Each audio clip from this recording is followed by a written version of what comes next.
I know no adult life without AIDS. Like the long-term survivors you will come to know in the pages that follow, all of the gay men of my generation, infected or not, are long-term survivors of this disease. We were all affected by AIDS as we emerged into our adult lives, trying to avoid the end product of this pathogen, a termination to our existences in the prime of our lives.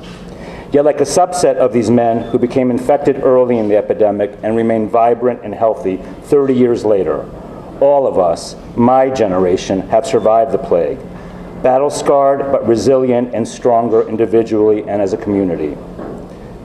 It has been said that Americans who served in World War II are the greatest generation. I say that my generation, the generation of gay men who came into their own in the 1970s and 1980s and were decimated by AIDS, are instead the bravest generation. I know it because I lived it. The story of AIDS is not a simple one. In recent years, it has been drilled into our heads that HIV/AIDS is a disease that affects all Americans. Epidemiological trends certainly suggest that the virus has no boundaries and that countless others who are not gay men have become infected. Despite the prevalence of HIV/AIDS in all segments of the population, the epidemic in the United States has always been and still is, and likely will continue to be, primarily a gay disease. Many, including activist Gabriel Rotello, have provided multifaceted explanations for why AIDS happened to gay men, and there is sufficient reason to believe that there are myriad biological, medical, behavioral, political, sexual, and social factors at play. But my point here is not why AIDS happened to us, but rather that AIDS did happen to us, a disease that now has affected up to 3 generations of gay men. Chapter 5, and then middle age. I hope I'd be old before I died. That's what I always wanted, to get older. Like Robbie Williams, like that song says, you know, that British singer.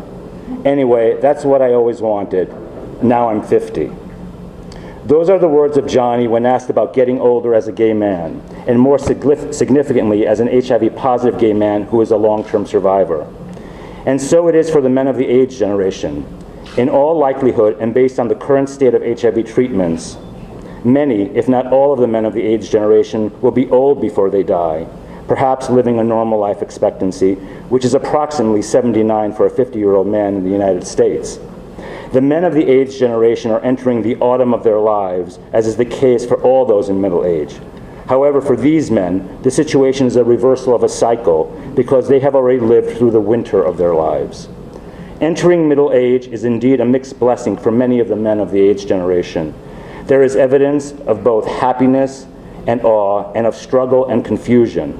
For many of the men, there is obvious negotiation between the good and the bad, the joy and the pain, and ultimately the making of meaning. These are the elements that are further described in this chapter, summarized in part by Kerry's thoughts, who said, I'm not complaining. I'm thrilled to be here. I have all my benefits paid for. I have a place. I have a 13-year-old younger lover, and my lovers have been negative. They've all remained negative because of safe sex. So I don't want to sound like a downer at all. I just wish the gay community were a little bit more inclusive of us and more respect for what we've been through. I feel we're like Vietnam vets.